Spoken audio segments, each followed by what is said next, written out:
con el inicio de una temática que eran los metales pesados, habíamos hecho énfasis en su especiación, cómo las condiciones del ambiente condicionaban, según las características de esos metales, la especiación, y esa especiación va a tener una implicancia en su distribución en el ambiente, su toxicidad. Por lo tanto, además de conocer las cantidades de un metal en el ambiente, también es importante saber en qué especie lo vamos a poder encontrar en esas condiciones ambientales.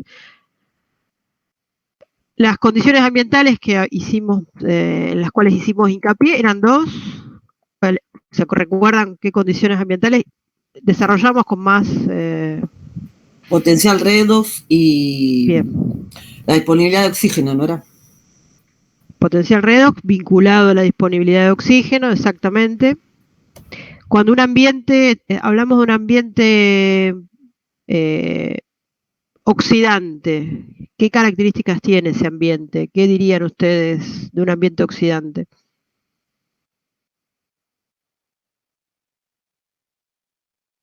En cuanto a disponibilidad de oxígeno, en cuanto a la capacidad de oxidar o reducir una sustancia, en cuanto al metabolismo de los organismos, ¿qué podrían decirme? Perdón, profe, no escuché bien lo que preguntó al principio. Sí, habíamos planteado que una de las características del ambiente que condicionaba la especie química de un metal era el potencial redox. Lo dijo Leonela y es una de las características del ambiente que nos explayamos un poco la clase pasada. En esa caracterización del medio habíamos hablado, por ejemplo, de medios oxidantes y reductores. Si ustedes tendrían que decirme alguna característica de un medio oxidante, ¿qué me dirían de un medio oxidante? ¿Qué características tiene o cómo lo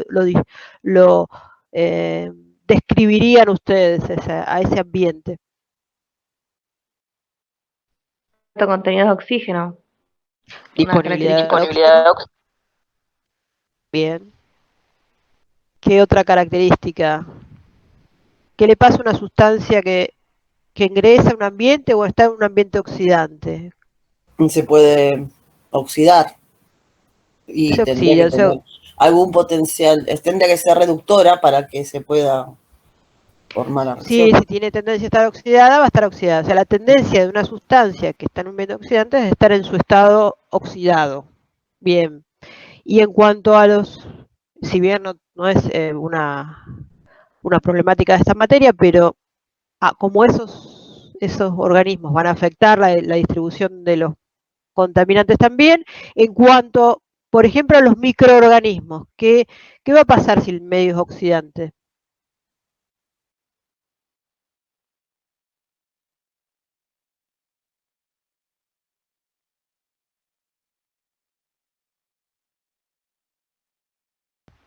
¿Pueden utilizarlo al oxígeno para algo los organismos? Sí, depende, si son bacterias anaeróbicas no sobrevivirían, por ejemplo, pero si son otro tipo de bacterias o las plantas, sí, en ese caso sí.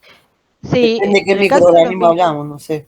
Claro, exactamente. En ambientes óxicos, o sea, bien oxigenados u oxidantes, van a predominar los microorganismos aerobios, porque los otros se mueren, y hay microorganismos que son facultativos. ¿Qué quiere decir? Que tienen un metabolismo flexible, que frente a condiciones oxidantes respiran oxígeno, y frente a condiciones reductoras, en donde el oxígeno no está presente, cambian a un metabolismo en donde el aceptor de electrones es otra sustancia. Podría ser los sulfatos, los nitratos, ¿bien? O sea que en un ambiente óxico va a predominar el metabolismo aerobio, ¿bien? Porque el anaerobio no puede sobrevivir, o porque los facultativos optan por usar el oxígeno como aceptor de electrones. Entonces, 3 características de un ambiente oxidante: buena disponibilidad de oxígeno, o es un ambiente que está en contacto con el oxígeno, o un ambiente que está bien oxigenado porque está favorecida la difusión del oxígeno. Las sustancias entonces los suelos están más aireados, digamos, podrían estar, y las plantas van a tener más disponibilidad de oxígeno, también en el Sí, agua, ¿no? en realidad las plantas tienen un metabolismo, necesitan oxígeno para respirar, o sea que son dependientes del oxígeno, si bien tienen parte de Bueno, algunos nosotros también, los metabolismos. animales. Claro, exactamente. Cuando hablo de plantas, hablo de plantas vasculares o lo que llamamos plantas superiores, ¿no? Eh, Hay algas que pueden sobrevivir frente a los déficits de oxígeno, eh, y microorganismos, tenemos toda una variedad de microorganismos, dentro que están hongos, bacterias y algas, que sobreviven a bajas tensiones de oxígeno o a la falta total de oxígeno. Pero lo que son plantas superiores depende siempre de la disponibilidad de oxígeno, en distintos niveles, de acuerdo a las adaptaciones, pero siempre necesitan oxígeno. O sea, no pueden vivir en hipoxia. ¿Bien? Pero otra serie de organismos sí sobreviven, es más, algunos solo sobreviven en condiciones de anoxia. ¿Bien? Esto es importante porque lo de los organismos, si bien no es una materia que hable de microbiología, pero como el medio, las actividades de los microorganismos modifica el medio, para nosotros es muy importante, y sobre todo los organismos que están relacionados con los procesos de degradación, porque pueden degradar contaminantes o porque al degradar materia orgánica modifican eh, los sistemas. ¿Bien? Los organismos que degradan aeróbicamente consumen oxígeno y son muy activos, es decir, un sistema que tiene mucho recurso, como puede ser un arroyo contaminado por materia orgánica. Imaginémonos un frigorífico que vuelca mucha materia orgánica a un arroyo. Esa materia orgánica no es más que alimento para un montón de bacterias y microorganismos de distintos órdenes. Esos microorganismos, si son aerobios, consumen oxígeno. Bien, al consumir oxígeno modifican el sistema, porque sustraen una gran cantidad de oxidante y pueden llevar al sistema que el sistema se vuelva reductor. No porque no tenga contacto con el oxígeno atmosférico, sino porque esa intensidad de los metabolismos aerobios genera un déficit en los sistemas. Por eso incorporamos a la actividad biológica como dentro de la problemática y de la dinámica de un contaminante, ¿bien? De los contaminantes, no de un contaminante. ¿Bien? Por el contrario, un ambiente reductor, ¿qué me dirían de un ambiente reductor? ¿Qué características se les ocurre o usarían para describir un ambiente reductor? Poco oxígeno, actividad anaeróbica. Bien, perfecto. Exactamente. Poco oxígeno, poca disponibilidad de oxígeno, ya sea porque hay intenso consumo o porque hay poco acceso a la difusión del oxígeno atmosférico, actividad anaeróbica, los metabolismos que pueden sobrevivir en esas condiciones son anaeróbicos, y la última es que las sustancias que están en ese sistema tienden a estar en su estado reducido. Bien, es decir, si hay un estado estable reducido, se va a encontrar en esos ambientes que son reductores. En cuanto a potencial redox positivo o negativo voy a tener en un ambiente reductor. El potencial de reducción mayor. Sí. En un ambiente reductor. En un ambiente reductor mayor o menor. O sea, ¿te tiende a ser más negativo o positivo? Reductor, dijiste. Sí. Pero el potencial que es en base a la reducción, ¿o no? Sí, va a ser. No, bueno, el potencial redox, que lo habíamos medido en esa escala no sé si estaba como oxidación o como reducción. Claro, en realidad es potencial de óxido-reducción y sí. Está medido en poder oxidante. O sea, cuanto más positivo, más menor. Oxidante. Exactamente. Se acuerda que era en la escala teníamos en el extremo más positivo los sistemas más oxidantes y en su extremo más negativo o de menor valor los sistemas que son reductores. Es decir, se invierte en ese sistema de medición, se invierte el circuito de electrones. Exactamente. Bien, ¿y qué otro parámetro, en qué otro parámetro nos explayamos en cuanto a determinantes de la especiación química de un contaminante?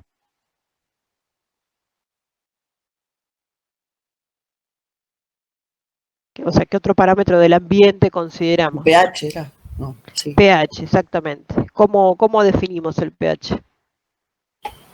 Y tiene que ver con la concentración de cationes hidronio, o sea, el logaritmo, ¿no? Había que hacer de los cationes hidronio para saber la acidez o la basosidad de un suelo, del agua, ¿sí? Exactamente. Es el menos logaritmo. Cuando menor a de la 7, el pH es ácido, y cuando es mayor a 7 es básico, es alcalino. y si es Bien. 7 es neutro. Perfecto, exactamente, eso mismo. Esa es la escala de pH, y es otro parámetro que habíamos considerado importante frente a la especiación de un metal era condicionada en parte por el potencial redox y el pH. ¿Se acuerdan? Generalmente los suelos tienen Sí. que ser más bien ácidos. Tienden a ser ácidos porque al degradarse la materia orgánica y la presencia de materia orgánica, que es común dentro de un sistema edáfico, tiende a acidificar el suelo. Pero hay medios alcalinos, los que tienen muchos carbonatos, que son... No, porque yo me acuerdo que en edafología habíamos visto que, bueno, que era importante medir el pH del suelo para ver si estaba ácido o se ha vuelto alcalino porque las plantas las perjudicaba. Habíamos visto Exactamente. eso.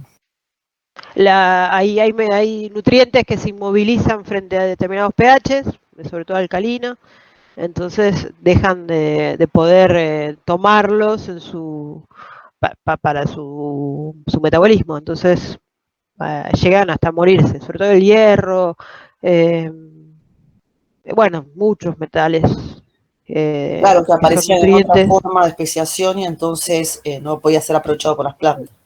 Claro, todo pH que lleve a que un nutriente se vuelva insoluble, o sea que entre a su fase precipitada, determina que las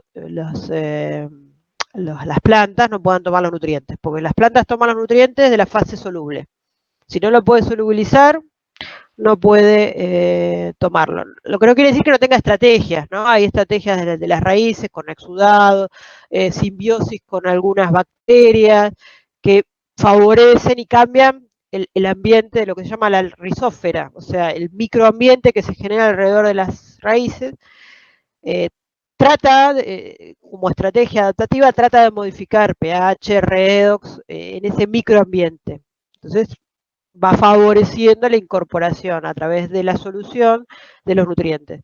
Ahora, cuando las condiciones de ese suelo son de unas características que la misma planta no puede modificarlo satisfactoriamente, llegan hasta morirse, secarse, porque no es imposible que tome los nutrientes de la solución.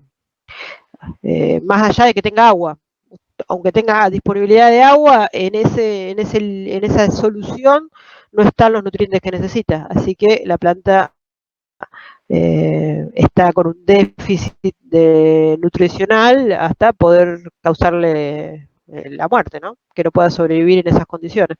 Así que sí, el pH en ecología es muy que también importante. cuando había cosecha, que se levantaba la cosecha, las plantas se llevan el nitrógeno. Y bueno, como por no se eso hay que vuelve a fertilizar. replantar, entonces había que poner fertilizantes que contenían nitrógeno. Eso vimos también. Exactamente. Sí, sí, sí. Obviamente que la biomasa generada no es solamente dióxido de carbono y formar moléculas de celulosa, sino que necesitan de nutrientes. Y parte de esos nutrientes, fósforo y nitrógeno sobre todo, se van con esa biomasa de cosecha. Entonces hay que incorporar al sistema nuevamente los nutrientes para que puedan seguir rindiendo los suelos de manera que no baje la productividad de los sistemas. ¿Bien? Obviamente hay estrategias que pueden llevar no sé, la siembra directa, que se han desarrollado para minimizar esa pérdida de nutrientes, pero bueno, después los sistemas convencionales tienen su su nivel de necesidad de uso de fertilizantes, o sea, por la misma necesidad de frecuencia de cosechas y rendimientos que hace que se tengan que usar igual fertilizantes, ¿bien? A pesar de desarrollar estrategias para minimizar la pérdida durante la cosecha. Pero es inevitable que haya una pérdida. Llevando la biomasa siempre se llevan parte de los nutrientes. Pero bien, entonces, eso de pH, por eso le daban tanta importancia de NEDAFO, era condicionante de la movilidad de los nutrientes. pH que puede modificarse por la misma naturaleza del suelo o por el agua de riego. ¿Bien? Por eso la calidad de agua de riego debe cumplir ciertas características. ¿Bien? Aguas extremadamente duras, con alta concentración de sales, hacen que esa solución tenga unas características que hagan que los metales, metaloides y resto y demás nutrientes entren en su fase menos accesible a las plantas. Así que también la calidad del agua de riego va a condicionar esa accesibilidad a los nutrientes. Eso también es un tema importante. Bien, entonces, dos parámetros que nosotros desarrollamos con más intensidad, que son dos parámetros que se miden comúnmente, que es el potencial redox o indirectamente la concentración de oxígeno de un sistema que determina su potencial de redox, y el pH. Esos dos parámetros los habíamos combinado para evaluar cómo se distribuía un metal entre sus distintas especies. Sobre todo, evaluando si las especies en esas condiciones podían ser más o menos solubles. Dicho esto, tenemos que tener en cuenta que no son los únicos parámetros, son como los parámetros más generales que determinan las especies presentes en un ambiente. Hay otros parámetros que estaban dentro de una de las diapositivas que habíamos visto, que determinaban también las especies químicas, que eran la materia orgánica disuelta, la cantidad de material particulado, la luz, la salinidad, la temperatura. Hay otros parámetros que determinan qué metal está presente y por lo tanto, qué especie de metal está presente y por tanto su toxicidad. Nosotros tomamos dos generales que nos permiten hacer una primera aproximación a qué especies químicas puedo encontrar en un sistema. ¿Bien? Además de esas condicionantes, teníamos que tener en cuenta que cuando hablamos de metales, tenemos metales que son esenciales. Es lo que estamos hablando de las plantas. Para todos los organismos, muchos de los metales, muchos, no la mayoría, sino muchos, tienen una función biológica y por lo tanto los denominamos esenciales. Esos los vamos a encontrar y los necesitamos disponibles en los organismos, ¿bien? A diferencia de los no esenciales, de lo que podemos nombrar dos, como el mercurio y plomo dentro de los metales pesados, que no son esenciales, ¿bien? El resto de los metales que llamamos metales pesados tienen alguna función biológica, por lo tanto un nivel de bases es necesario accesibles en los organismos, para los organismos. La forma que ingresan es a través de, o sea, de solución, ¿o no? Como catión, como anión. Exactamente. Sí. Por ejemplo, es como cuando metilmercurio. comemos los alimentos, que entran los minerales, ¿no? O sea, sí, hay formas. Esenciales. Por ejemplo, el mercurio puede entrar en una forma organometálica, como metilmercurio. Pero ese no sería esencial, por ejemplo, para nosotros. Claro, no es esencial, exactamente. No, los esenciales. Pero, por ejemplo, todos el zinc y sodio, muchos minerales que incorporamos, sí. Solución, exactamente. Sí. Lo mismo, claro. Exactamente. En algún momento pasan a solución y es así como van a poder ingresar a su ruta metabólica. Imagínate que o entran al citoplasma, o tienen que llegar al núcleo, o a las mitocondrias, entonces en algún momento entran en solución, ¿bien? Por más que se consuman en una forma sólida, en los procesos digestivos, en el caso de los organismos superiores, van a entrar en solución y van a ser de esa forma que pueden tomar contacto con su lugar final, en donde va a tener un rol ya en el metabolismo, que es a nivel celular. ¿Bien? A nivel celular entran Algunos tienen canales especiales, o sea, las células están preparadas para incorporarlos, por ejemplo, canales de calcio, canales de sodio, que son canales particulares que reconocen al metal y lo incorporan a la célula. Bien, a veces esos metales se parecen mucho, entonces es como que la célula se confunde y los deja pasar y no son idénticos. Entonces hay canales de calcio que quizás dejan pasar a otros metales parecidos, no sé, el cadmio, por ejemplo, es un metal que engaña a esos poros, esos canales en realidad, de las células, entonces los deja pasar y interfiere con las rutas metabólicas del calcio. Pero hay otros metales que no, entran directamente por solo poros acuosos, es decir, como canales acuosos en donde el metal puede ingresar más fácilmente. Por eso la solubilidad en general se relaciona con una mayor facilidad para ingresar a la célula o mayor biodisponibilidad.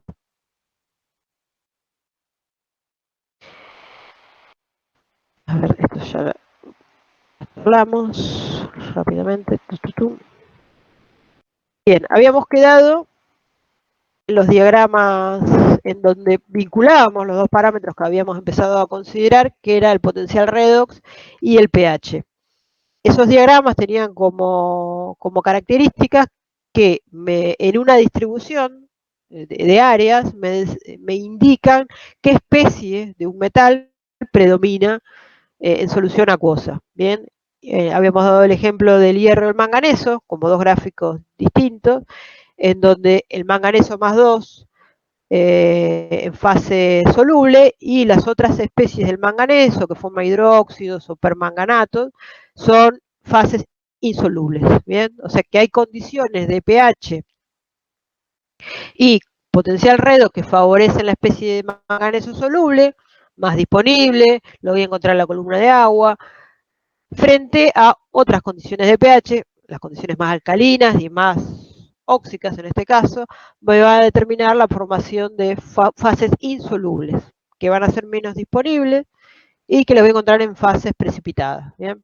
Lo mismo para el hierro 2, estado de oxidación en estables predominante, que es el hierro más 2, que es la fase que es la especie más soluble, y los hidróxidos que son menos solubles, ¿bien? Con el hierro más 3. Esa formación de hidróxidos insolubles ocurre en condiciones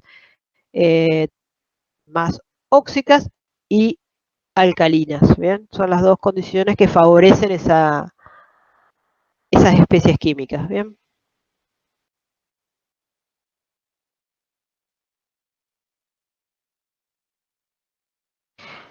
Bien, hay algunos metales donde esas especies químicas determinan puntualmente una mayor toxicidad. Y el mejor ejemplo es el del cromo, donde el cromo más 6, que es la especie más oxidada del cromo, es mucho más móvil, más soluble, más biodisponible que el cromo más 3. Por lo tanto, los efectos tóxicos van a ser más intensos para el cromo más 6 que para el cromo más 3. Entonces acá tenemos un ejemplo de un cambio sustancial del efecto que puede tener un metal en sus dos estados de oxidación. En un ambiente óxico va frente a solamente a el oxígeno y agua, el cromo va a estar más 6, ¿bien? En cambio, en un ambiente más reductor puede llegar a estar más 3. Ahora, puede haber materia orgánica que modifique esta dinámica. Hay otros modificadores. En el sistemas más simples, podríamos decir que en un ambiente óxico vamos a tener más 6 y en un ambiente reductor más 3. Bien, lo que se conoce como cromo hexavalente va a ser el que tiene mayor implicancias tóxicas, tanto para la biota como para el humano. ¿Bien? Profe, esto se forma más en las curtiembres cuando, yo me acuerdo que yo una vez que de ahí sí, era un problema con las curtiembres porque no hacían tratamiento y se formaba el cromo más 6. El curtido de cueros, Usa sustancias con cromo, ¿no? Claro, y todo lo que es el cromado, también usan cromo. Es uno de los más usados en la industria, o sea que es muy utilizado el cromo. y cómo se disponga y cómo se vuelquen los efluentes va a determinar su presencia a niveles que pueden ser nocivos, ¿bien? Si su forma es más 3, tenemos un problema potencial. Si su forma es más 6, seguramente vamos a observar efectos adversos, ¿bien? Los efectos agudos son los clásicos de irritación, tiene una función hasta una acción cáustica, y sus efectos crónicos llegan a el desarrollo de cáncer, ¿bien? Así que tiene esa característica, que creo que está en la próxima diapositiva, los efectos, sí, ¿bien? O sea, los efectos más agudos, es decir, los efectos por exposición a altas concentraciones en un periodo corto de tiempo, hablamos de una reacción tipo alérgica o irritaciones, ¿bien? Daño estomacal, pero cuando la exposición es crónica, pueden ir sumándose aberraciones cromosómicas que lleven al desarrollo de cáncer, ¿bien? Así que es considerado el cromo más 6 considerado cancerígeno. El cromo más 6 tiene la característica, por ejemplo, que puede atravesar las membranas celulares de los eritrocitos. Entonces, cuando entra, se une a una proteína transportadora de hierro, entonces altera el funcionamiento de los eritrocitos. A ese nivel es que puede afectar. Por otro lado, cuando ingresa a la célula, puede llegar hasta interaccionar con el núcleo, y cuando llega a ese ambiente celular, el cromo más 6 se va reduciendo a cromo más 3, y en esa reducción pueden generarse radicales libres y intermediarios, que son los que afectan directamente al cromosoma, es decir, a la cadena de ADN, ¿bien? Entonces ahí, a ese nivel, es donde se generan las aberraciones cromosómicas, que luego, si la exposición es a largo plazo, puede ser causante de desarrollo de cáncer, ¿bien? Por eso la importancia. Dentro del campus dejamos un pequeño apunte con la bibliografía, si quieren consultar al final de ese apunte como base de información, en donde damos una breve descripción de los efectos tóxicos de los metales, así que esto que estamos charlando lo van a tener también como apunte. A ver, como para tener una idea, acá les comento, para el cromo, a ver si puedo compartirles esta tablita. Vamos a sacar esto de acá. Ahí está. Ah, bien. Ahí les comparto una tablita. Es una tablita que tenemos preparada para comparar niveles del suelo. No, esta no es.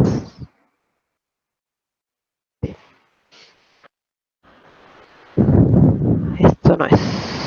No.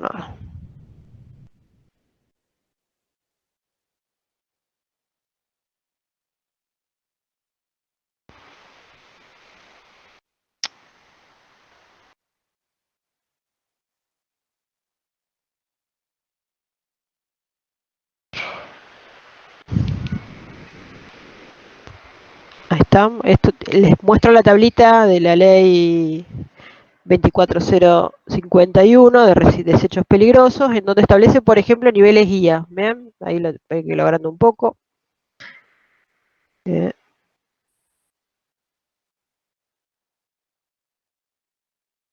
Bien. Entonces, por ejemplo, para suelos hay 3 niveles que establece la ley de residuos peligrosos. Uno, si los suelos se usan para uso agrícola, otro para uso residencial y otro para uso industrial. Y acá tenemos concentraciones de contaminantes peligrosos, bien, en la primera columna, la columna A, la columna B, los distintos usos. Y los numeritos son los límites establecidos en microgramos por gramo, que son las unidades que se utilizan frecuentemente. Microgramo por gramo es un equivalente a miligramo por kilogramo, o sea, miligramos del contaminante por kilogramo del suelo. Ahí tenemos para el cadmio, cobre, zinc, Bien, y los metales más frecuentes medidos en suelos. Y ahí tenemos el cromo. Fíjense que el cromo, tenemos un límite en suelo de 750 miligramos por kilo de suelo. Si el uso del suelo es un suelo agrícola, bien. Si tenemos uso residencial, tenemos 250 microgramos por gramo o miligramos por gramo, por kilogramo. Y si el uso es industrial, la ley establece un límite tolerable de 800 miligramos por kilogramo de suelo. ¿Bien?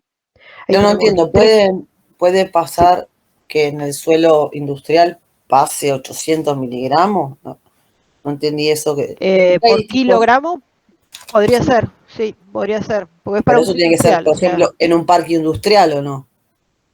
Sí, muchas veces son lugares donde tiene una historia previa o quizás han sido rellenos, o que han sido utilizados como depósitos de residuos o de algún material con cromo, y sí, puede tener, puede pasar. Los niveles son altos, pero el uso que está permitido para esos es de 800, perdón, es de solamente industrial. Sí, sí, puede pasar.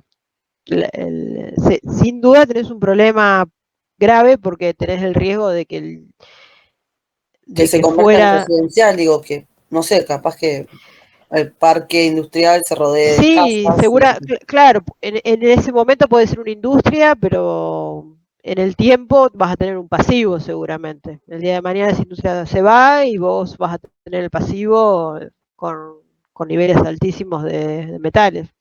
Sí, sí, sí, sí. Pasa que para uso, lo que se tiene en cuenta para establecer estos límites es un estudio, una evaluación de riesgo. Es decir, si el contacto con ese suelo... ¿Está biodisponible o no después?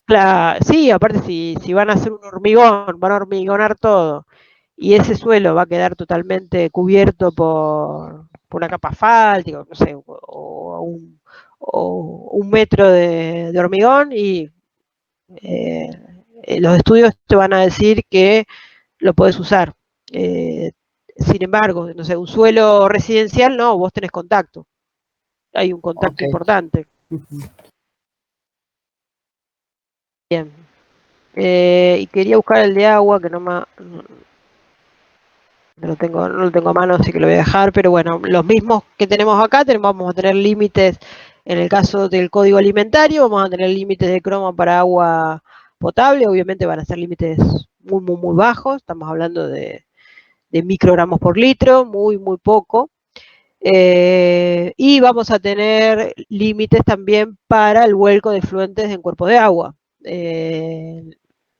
Ya seguramente se los va a mostrar Iris cuando vean agua. Para los cuerpos de agua lo que vamos a tener son límites para uso recreacional, para uso agua de riego y para agua potable. Bien. Y después vamos a tener, en el caso de los efluentes, límites para su vuelco sobre suelo, para su vuelco en sistema cloacal y para su vuelco en aguas superficiales. ¿Bien? Y todos esos límites incluyen sin duda el cromo como uno de los contaminantes importantes a considerar. Y van a ser este tipo de tablas con sus niveles recomendados o tolerables o admisibles.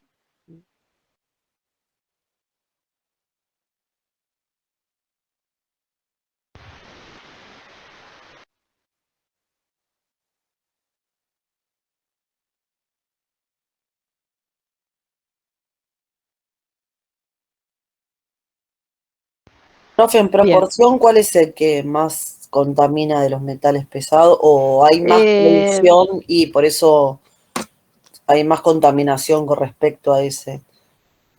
No, y depende del lugar. El plomo es un problema en muchas ciudades. El plomo es un problema en muchas ciudades. Después tenés en producción agrícola, el cobre es un problema. ¿Bien? Pero en lo que es urbano, el plomo sigue siendo un problema en muchas ciudades. Bien, después en lo que es, sobre todo circulación, obviamente como partícula, o asociado al suelo, o asociado a las partículas atmosféricas, entonces el plomo es un problema. Una metal con preocupación a nivel urbano. Después, a nivel rural y a nivel de producción agrícola, por ejemplo, Pero ya las los naftas no metales, contienen o plomo, o sí, o no, siguen pero siguen conteniendo. circulando. Hay una circulación histórica del plomo por uso, por características del metal, que sigue siendo un problema en muchas ciudades. En las baterías hay Sobre todo, mucho, ¿no? sí, sí, sí. Baterías seguramente tengan aditivados unas pinturas, aislantes, pero sigue siendo un problema. Así que, bueno, cañerías obsoletas, pero que están en edificios viejos, que en cantidades Claro, antes se usaba enormes. mucho en las cañerías de plomo, ya casi desapareció, pero en muchos lugares hay todavía. Sí, y esto es una proporcionalidad con la edad de las ciudades. Las ciudades más viejas tienen un problema, un relicto de contaminación peor sobre cromo que las ciudades más nuevas. Pero bueno, estamos hablando de ciudades eh, que tienen que haber tenido una evolución posterior a los 90, que es cuando se empezó a legislar mucho más el plomo. ¿Bien? Pero sí, sí, sigue siendo una problemática importante en las ciudades el plomo. Y Y mercurio ya con la les digo. minería, ¿no? Más que nada. Y mercurio, exactamente. Por ahora las minerías. Igual mercurio todavía está en parece eh, llamativo, pero todavía tiene poca investigación en otros lugares. O sea, siempre se apuntó mucho a la minería, pero hoy en día, bueno, ya si entran a distintas publicaciones que están en la web, hay convenios internacionales, que está el convenio de Minamata, que está obviamente eh, a manos de la organización Naciones Unidas, perdón. Ese convenio es un convenio entre muchos países, donde está Argentina también, donde hay una preocupación mundial por la distribución del mercurio. ¿Bien? Y lo que se llama muchos vacíos de información, donde en realidad vos no sabés si no es un problema porque no lo hay o no hay investigación sobre el tema. Entonces todavía hay muchos vacíos sobre el conocimiento del mercurio. Bueno, cuando los chicos también hablamos la otra vez de el mercurio todavía está presente en algunas lámparas, o sea, hay circulación de mercurio, falta investigación para realmente conocer si eso es una problemática o si se concentra en la minería nada más. Sin duda, históricamente el mercurio está asociado a esas actividades más intensamente. Claro, como Hay el foco, pero actividades no quiere decir que no haya en otros como el foco. lugares. No. Exactamente, y por las características del mercurio, que tiene una fase volátil importante, todo lo que tenga fase volátil es de preocupación porque se distribuye por todo el planeta. Entonces, por esas características es que el mercurio hasta tiene su propio convenio internacional, o sea, donde varios países dijeron, miren, empecemos a investigar esto porque puede haber un problema. Entonces, el mercurio es uno de esos, en donde se sospecha que hay una problemática más importante de la que hasta ahora se consideraba solamente de las áreas mineras o donde había una actividad puntual. Bien. Bien, para terminar con el cromo, al igual que el resto de los metales, podríamos tener un diagrama en donde vinculamos la distribución de las especies con especies del cromo, con el potencial redox y el pH. Bien, los que está marcado ahí con color son las dos especies de cromo más 6. Bien, o sea, fíjense que está en una situación bien oxidante, bien, a pHs amplios, pero bien oxidantes. Cuanto más alto es el pH, condiciones menos oxidantes pueden aún llevar a la formación de cromo más 6. ¿Bien?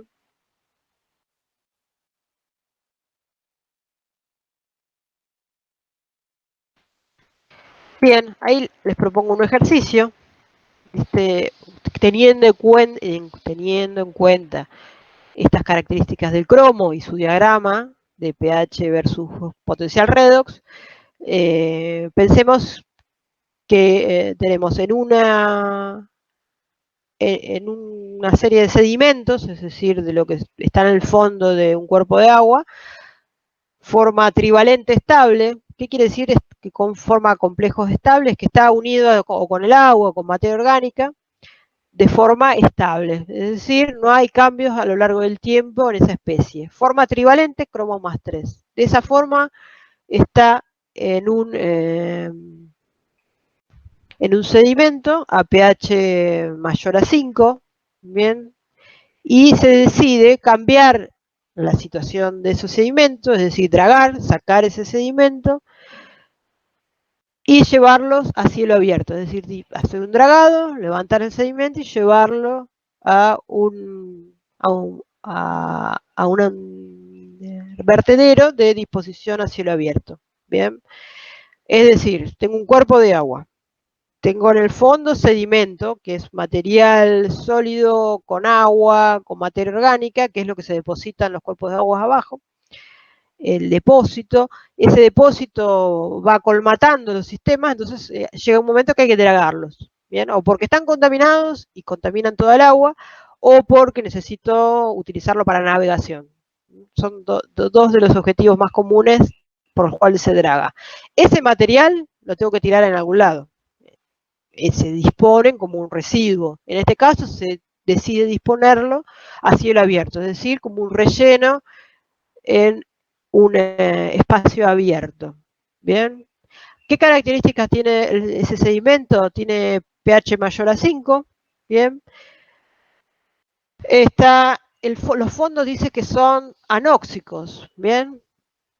O sea, midieron oxígeno y vieron que hay muy poco oxígeno. Entonces estaríamos, si nosotros nos ubicamos en el diagrama, el sedimento, sin mover del lugar, está en un pH mayor a 5, podemos poner 6 si quieren, y un sistema anóxico. Podríamos estar cercano a 0, por debajo de 0, por lo tanto tenemos cromos más 3, de eso estamos seguros.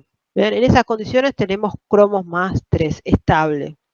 Bien, ahora, ¿qué pasa cuando tomo ese sedimento, lo levanto a través de las palas o las dragas, que son esas dos mandíbulas que levantan sedimentos del fondo? Lo levanto, lo saco del agua y lo llevo a un depósito a cielo abierto. ¿Qué puede pasar y qué recaudos ustedes tendrían que tener para esa movilización de sedimentos? Y lo estoy llevando a un ambiente más oxidante y va a favorecer a la forma cromo más 6. Si estoy con cromo más 3, va a favorecer a la forma cromo más 6. Entonces lo que convendría es que esté tapado, mal, no sé, si el sedimento a cielo abierto me parece que no correspondería por eso, porque se puede formar eso, no sé, me parece a mí. Sí, sí, sin duda ahí tenés un problema, que es al momento de llevarlo, esa disposición puede generar cromo más 3, cromo más 6, y a partir del cromo más 3, ese cromo más 6, además de ser más tóxico, es más móvil. Bien, entonces ahí qué puede pasar si es más móvil o más soluble. Y puede estar además de tener contacto con alguien y ser un riesgo, ¿no? Con alguien o con algún organismo. Podría estar bien. Pasa otras fases, puede solubilizarse o puede volatizar. Volatilizarse no, porque no tiene fase volátil el cromo, pero solubilizarse sí. Bien, ¿y qué puede pasar si no hay una buena impermeabilización de esos sedimentos con el resto del perfil del suelo? Se dispersa. Si se dispersa, no sé si recuerdan cómo se transportan en el suelo, una de las formas de transporte. Y si llueve, puede ser arrastrado y puede ir a parar a las aguas subterráneas. Y después... Claro, tenemos ahí hay dos cosas. O puede movimiento vertical. Mismo. Exactamente. Entonces, cuando tenés agua en un sistema superficial, tenés dos opciones. El agua puede evaporarse, en este caso no se llevaría el cromo porque el cromo no tiene fase volátil. el agua puede percolar o lixiviar a través del perfil del suelo y ahí llegar a las napas, o moverse a través de la superficie, lo que se llama escorrentía. ¿Bien? Y eso contamina otros cuerpos de agua superficial, porque va como siguiendo el perfil del suelo por la superficie hasta llegar a otro cuerpo de agua. Así que la escorrentía, la lixiviación, son fenómenos que pueden estar asociados a la contaminación con sustancias que están solubilizadas en esa solución. Así que en este caso, si el cromo más 6, si el cromo más 3 pasa a más 6, que es más soluble, ahí tenemos un problema, porque es más tóxico y porque es más móvil. Al ser más móvil, si yo no impermeabilizo bien, puede lixiviar a las aguas superficiales. Si está en pendiente y hay un cuerpo de agua cercano, puedo contaminar un cuerpo de agua cercano. ¿Bien? Y en ese caso, ¿qué hago? ¿Cambio las condiciones de pH o cambio, no sé? Sí, bueno, esa es una estrategia, exactamente. Esa es una estrategia, poder cambiar condiciones de pH, aunque fíjate que tenés que ir a un pH muy alcalino, bien, para ampliar o en condiciones óxidas más ácidas, perdón, porque más alcalina no ganas nada, pero más ácidas podría ser. Ahí podés jugar con esas condiciones de pH y disponibilidad de oxígeno. Podés agregar alguna sustancia que haga un ligando, o sea, que lo mantenga protegido, materia orgánica, acomplejarlo. Si Esas cambio son el potencial de estrategias. reducción, no se puede o algo de eso. Sí, podrías. Pasa que es difícil llevarlo a un ambiente estable, reductor. A la larga, un ambiente reductor podría ser con mucha materia orgánica. Entonces, tenés tanto consumo que el ambiente es un ambiente reductor. El tema es que se te va a ir consumiendo la materia orgánica y en algún momento, si es a cielo abierto, va a tener contacto con la atmósfera suficiente para que empiece a oxidar. ¿Bien? Seguramente es una combinación de estrategias, dentro de las que está mantener impermeabilizado, cosa de que esté inmovilizado y lo que pueda llegar a movilizarse. La fitorremediación puede ser una estrategia, bien, que estudiar qué hacen las plantas con el cromo, si lo incorporan y lo mantienen más 3. La fitorremediación es una técnica que está muy utilizada y que se la estudia para estas circunstancias que son complicadas, porque tenés una sustancia que potencialmente, vos podés mantenerla un tiempo, pero potencialmente a largo plazo puede llegar a ser una problemática. La fitorremediación puede ¿Hoy ser se una hace estrategia. eso? ¿Se hace eso hoy en día para que suceda? Lo que yo conozco es a escala de prueba con fitorremediación. Lo que yo conozco es a escala de prueba. Es Y una entonces, problemática no no es más. resuelta. Ah, no es resuelta todavía. No resuelta, el ejemplo lo tenemos con el riachuelo.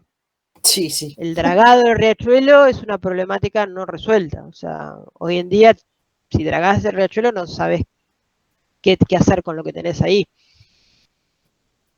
Ven ahí, esa es una problemática. Dentro de alguna de las cosas, el cromo es una problemática. Sí. Hay Mucha otro gente me vive problema. cerca de los riachuelos, sufre muchas alergias y vi ahí que decía que el cromo producía erupciones. Sí, pasa que el riachuelo tiene de todo.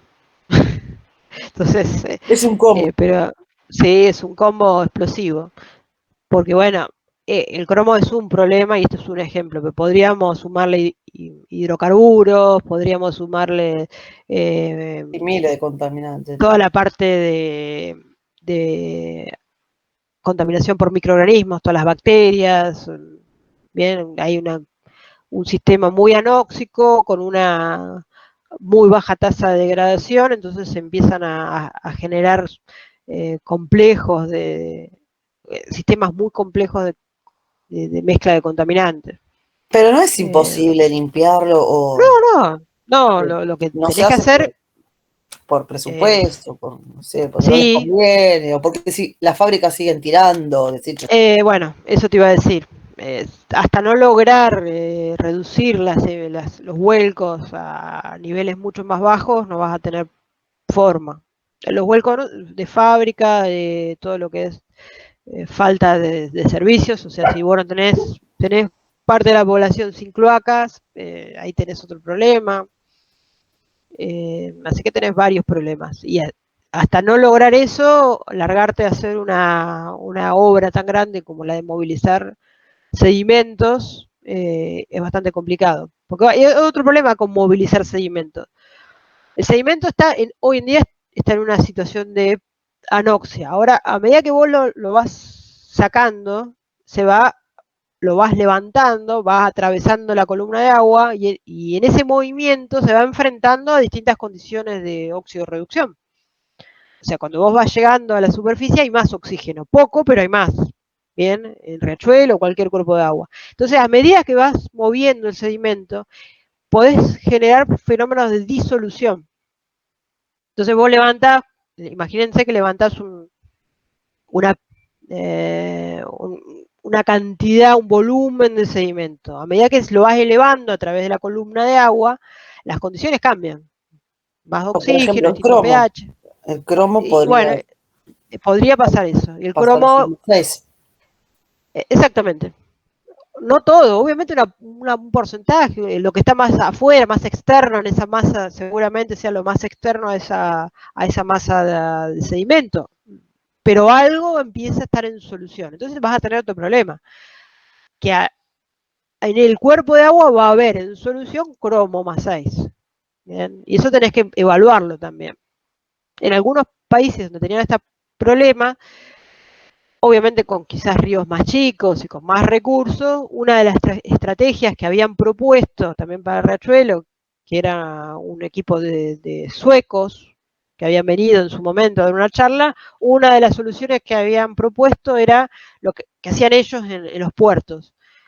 Estoy hablando de Suecia, país nórdico, mucho frío. Su solución era hacer un sistema de refrigeración que congelaba el sedimento, entonces lo sacaban como en un bloque sólido. Entonces eso disminuía mucho la difusión de este tipo de contaminantes por disolución. Entonces sacaban como un bloque de suelo, de sedimento congelado, entonces con eso evitaban que en ese traslado haya transferencia de los contaminantes. Esa es quizás más fácil hacer en un país nórdico donde tenés 10 grados bajo cero, ¿no? Pero para los costos y la cantidad de sedimento que tenés por ejemplo, en el riachuelo, hoy en día no es posible. Pero bueno, les comento algunas de las estrategias de las más raras que pueden verse para evitar estos fenómenos. Bien, así que ahí tenemos una problemática de este tipo de metales que refleja la capacidad de pasar de una especie a otra debido a cambios, en este caso, cambios básicos de pH y oxígeno disuelto, o potencial redox. Bien, ahí vamos al otro ejemplo que era el mercurio, que habíamos hablado un poquito. Ahí eso ya lo habíamos visto, en un momento habíamos planteado, es más, en la primera ejercitación de ciclos biogeoquímicos hablaron del mercurio, y ya algunos ya lo contestaron, así que lo deben recordar, cuáles son sus principales fuentes antrópicas, es decir, por la actividad del hombre, y las principales fuentes naturales, su vida media en la atmósfera, eso es parte de lo que han leído seguramente en la ejercitación de ciclos biogeoquímicos. Como problemática de toxicidad, lo más relevante es su disrupción, o sea, su alteración en el tejido nervioso, en los sistemas nerviosos. Bien, es uno de los metales que puede atravesar la barrera hematoencefálica, o sea que puede llegar a nivel del sistema nervioso central, y ahí se acumula en las células que protegen a las neuronas, o sea que son las encargadas de toda la reparación de las membranas neuronales y del ambiente de neurotransmisores. Esas células se ven perjudicadas por la presencia de mercurio, por lo tanto tenemos una alteración del sistema nervioso. ¿Bien? Es más, si ustedes leen lo que pasó en Minamata, que es lo que dio nombre al convenio de mercurio, uno de los principales síntomas eran los movimientos involuntarios y las conductas alteradas de, sobre todo los animales, por efecto de la acumulación de mercurio en los tejidos neuronales, ¿bien? O nerviosos. También tenemos, como casi todos los metales, cuando la exposición es aguda, reacciones alérgicas o de irritación, ¿bien? También se vio daño en ADN y daño reproductivo. El diagrama es más complejo en este caso. Fíjense que el diagrama que se les propone acá incorpora a otros elementos. Este es un diagrama mucho más complejo que el que les venía mostrando. Acá en este diagrama los autores decidieron incorporar, aparte del agua, al azufre y al cloro. ¿Bien? O sea, estos diagramas también pueden incorporar a otros componentes del sistema, con cálculos muy complicados, con ecuaciones y reacciones químicas balanceadas y normalizadas, lo que obtiene este tipo de diagrama, que lo que permite es saber qué pasa con el mercurio a distintas condiciones de pH y de oxígeno y de redox y de condiciones de pH frente a la presencia de otras sustancias como es el azufre y el cloro. ¿Bien? En el caso del mercurio, la exposición a la fase vapor va a tener, para los organismos que respiran, los organismos terrestres que respiran a nivel atmosférico, vamos a tener una incorporación de mercurio cero, que no es muy disponible, es decir, que tiene una baja disponibilidad, salvo que reaccione y forme a sus especies más 2. ¿Bien? Ahora, una de las problemáticas que más se ha estudiado del mercurio es su forma organometálica. ¿Bien? No es su distribución en sus formas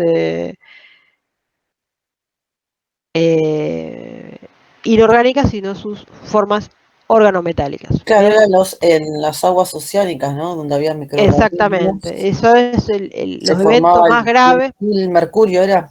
Exactamente, los eventos más graves están relacionados al metilmercurio. Bien. Ahí lo que nos plantean, los que nos dicen el gráfico anterior, es que su solubilidad se incrementa cuando hay cloro o azufre en el medio, es una característica del mercurio, eso es para ambientes acuáticos. Bien.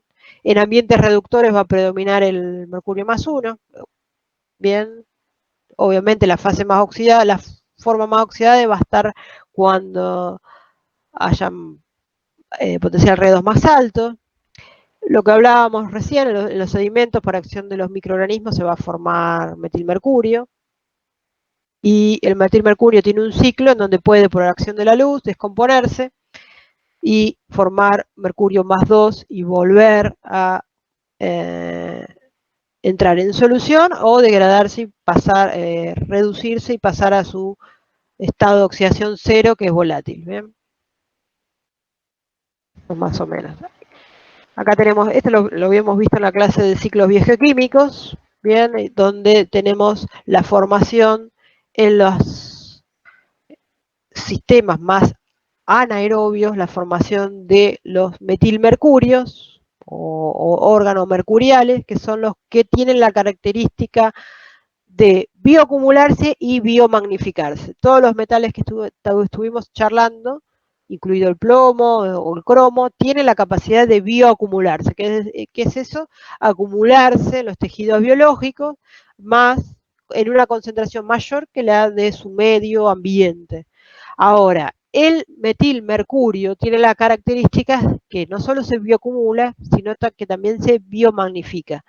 ¿Qué quiere decir esto? Se traslada a través de las cadenas tróficas y aumenta su concentración en los niveles tróficos superiores. ¿Bien? O sea, cuando comemos peces es un problema porque podemos incorporar. Exactamente. Ahí tenemos, por ejemplo, hay un cangrejo, un microcrustáceo que tiene una concentración, un consumidor primario y un consumidor secundario. Las características de una sustancia que se biomagnifica es que en el organismo consumido, voy a tener menos concentración que en el consumidor primario, y en el consumidor primario voy a tener menos concentración que en el consumidor secundario. O sea que acá el que más arriba está en la cadena trófica va a tener mayor concentración de ese contaminante, en este caso el metilmercurio. ¿Y eso cómo se da? Porque, bueno, yo digo, bueno, por los microorganismos que están... ¿Cómo llega? ¿Por forma volátil porque está en el ambiente? ¿Cómo llega a las aguas? En realidad llega a las aguas por vuelco de efluentes, llega en su fase, en general, predominan en su fase soluble por efluentes. Puede haber grandes emisiones a la atmósfera y por transferencia de la atmósfera a los cuerpos de agua. Los fenómenos más conocidos son por efluentes. ¿Bien? Industrias que están cerca de cuerpos de agua, vertidos, exactamente. En teoría también podría ser la vía atmosférica. Bien, si bien te podría decir que en la literatura no es tan común encontrar ese tipo de fenómenos. O sea, donde se ha observado altas concentraciones de metilmercurio y desarrollo de una problemática de contaminación por metilmercurio, en general ha sido por vuelcos o vertidos de industrias, ¿bien? O sistemas de tratamiento de plantas de tratamiento que han volcado, y al ser un metal que no siempre es retenido por los procesos de tratamientos tradicionales, pasa a los cuerpos de agua. Dentro del cuerpo de agua, la actividad bacterial va a ser la encargada, la única, de metilar al mercurio. Si no están presentes estas bacterias, o si el ambiente no es propicio para el desarrollo de estas bacterias, el mercurio se puede acumular en su forma de cromo más 2 o cromo más 1, si es muy reductor, pero no vamos a tener la formación de metilmercurio. O sea que solamente lo vamos a tener cuando exista la acción de las bacterias anaeróbicas con un metabolismo particular en donde utilizan el mercurio y lo liberan en forma de dimetilmercurio. Bien. En el caso de Minamata era una planta de acetileno, un benzoaldehído, era una planta química que generó ese vuelco de mercurio. En general el mercurio se usa como catalizador de algún proceso. En ese caso los fluentes tenían gran concentración, el efluente iba a una bahía, esa bahía era utilizada para la pesca y desarrolló toda una problemática de contaminación a la población, obviamente trasladada a la población humana, pero no es más que un evento de contaminación de un ecosistema como era esa bahía marina, ¿no?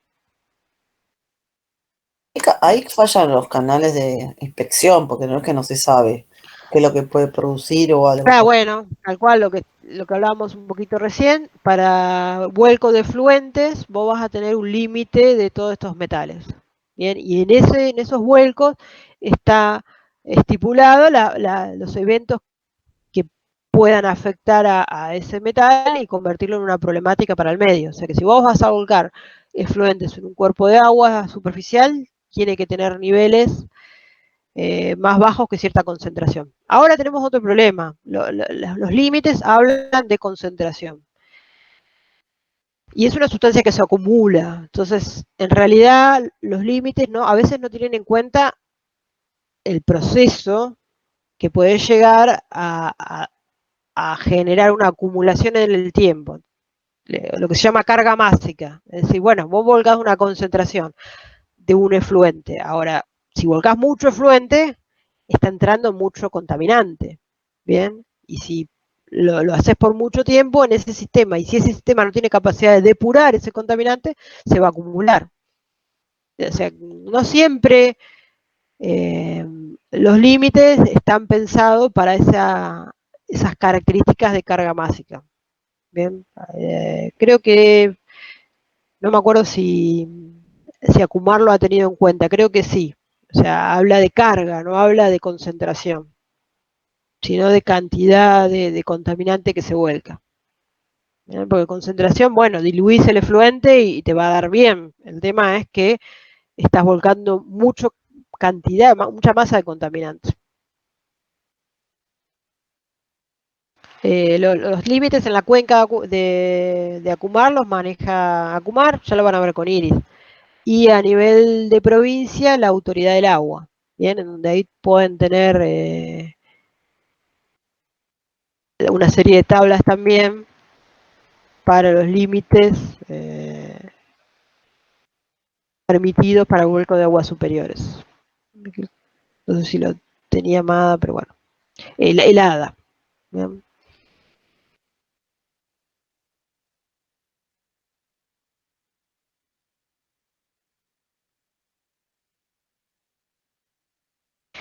Bien. Entonces, vamos. Como ahí está Minamata, está la bahía. Esta es la tapa del convenio que les comentaba. Después, si quieren googlearlo, van a encontrar muchísima información de Minamata. Pues un estudio clásico de un evento de contaminación de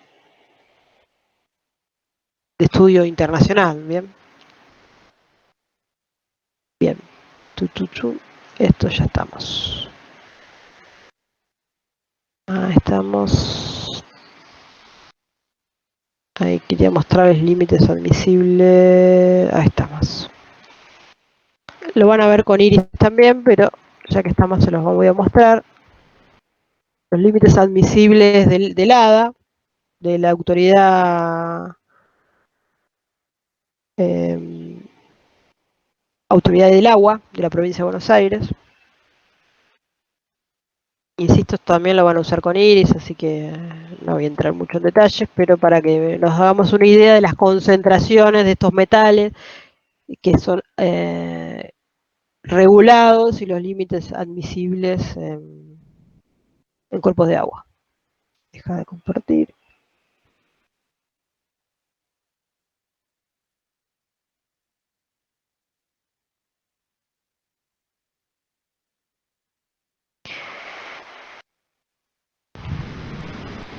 Bueno, la resolución, ahí tienen el número. Pum, pum, pum. Vamos al anexo. Estos son parámetros de calidad de las descargas, ¿bien? Descargas, los límites para descargar el efluente en una colectora cloacal, la columna 1, 2, 3, 4, la quinta columna, la sexta para volcarlos a pluviales o cuerpo de agua superficial, para suelo y a mar abierto. Vamos a ver a los metales, acá estamos. Ahí tenemos, esperen que saco esto, ahí está. Bien, ahí tenemos los distintos metales en miligramos por litro. Esas son las unidades. Bien, miligramos por litro. En el caso del cromo total, para cloacales menos de 2 miligramos por litro. Lo mismo para cuerpos de agua superficiales o pluviales. Y ausente, el caso del cromo, ausente, esto era suelo, bien, y no reglamentado para mares, bien. Esto es lo que no puede estar en las aguas, los valores no pueden superar, esto, ¿no? Estos son los valores que no debería superar, en el caso de los dos valores que está, en el caso del cromo, fíjate que es 0,2 para el cromo hexavalente, no debería superar 0,2 miligramos por litro si querés volcar el efluente en un sistema cloacal. No debería superar el mismo límite si lo querés volcar en un pluvial o agua superficial, y debería estar ausente si lo vas a volcar en el suelo. ¿Bien? O sea, no podrías, un poquito lo que hablábamos recién, si lo vas a volcar a cielo abierto, bien, ahí tenés que tener en cuenta los que hablábamos sobre su posibilidad de movilizarse y contaminar las aguas. Por lo tanto, no lo deberías encontrar en el efluente si vas a volcar como parte de tu tratamiento, volcar el efluente en los suelos. ¿Bien? Hay tecnologías que te permiten volcar un efluente en un suelo y usarlo como un mecanismo de tratamiento. ¿bien? Vos tenés un efluente y tenés un campo en donde por la cantidad de efluente que tenés o por las condiciones de trabajo, vos podés usar ese sistema de tratamiento. Ahora, si lo vas a hacer, en el caso del cromo, tiene que estar ausente. No podés usar ese tratamiento con un efluente con cromo.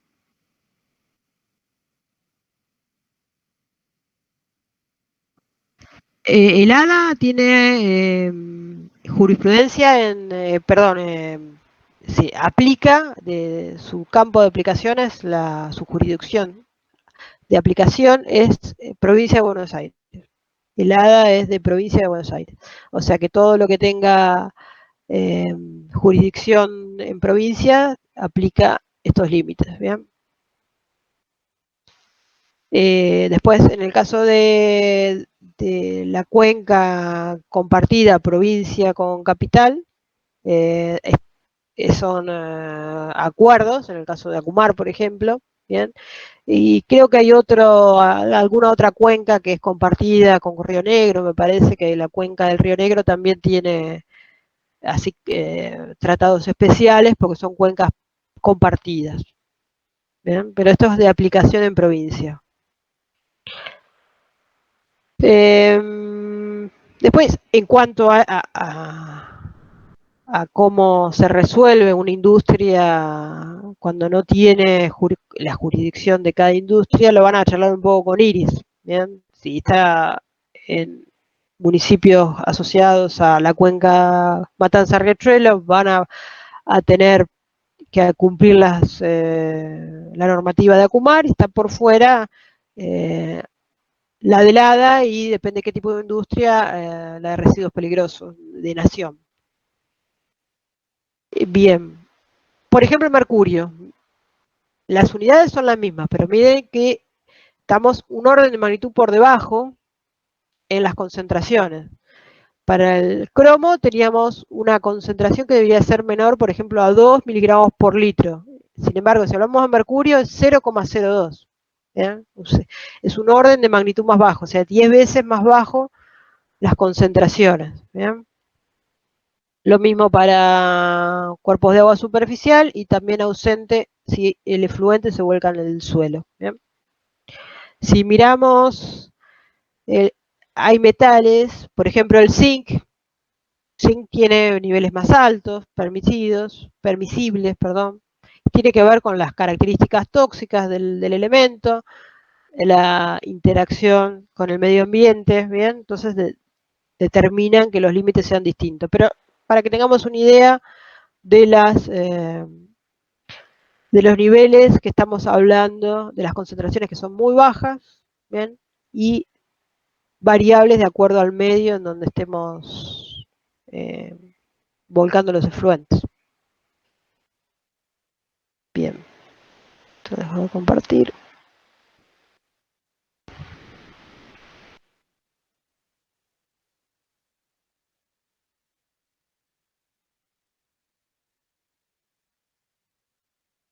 Bien, otro metal que también nos interesa, el que ya habíamos hablado también, es el plomo.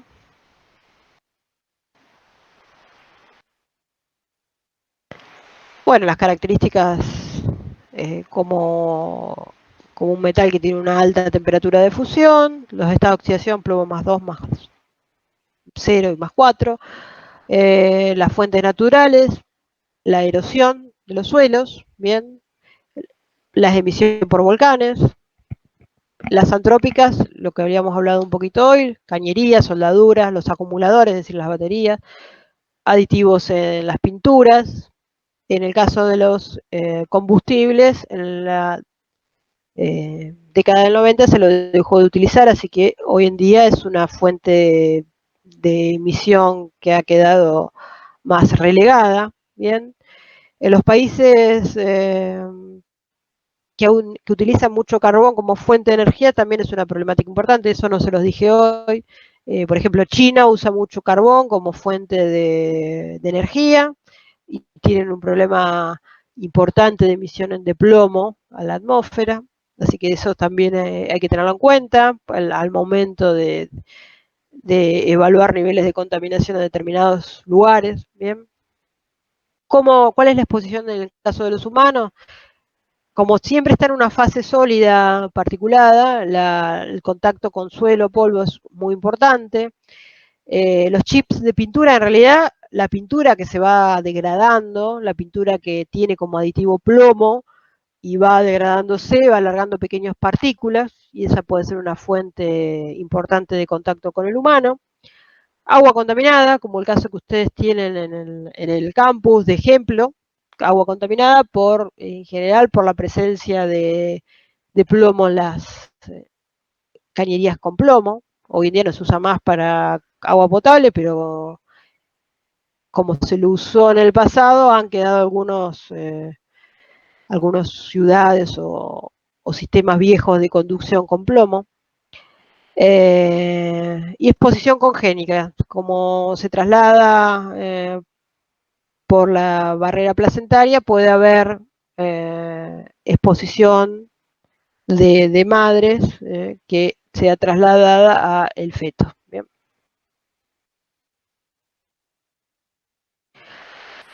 Como todos los elementos, tenemos una toxicidad aguda que se da por la exposición a altas concentraciones por un corto periodo de tiempo. Encefalopatía, es decir, hay una inflamación de las capas del cerebro, bien, daño renal, daño digestivo.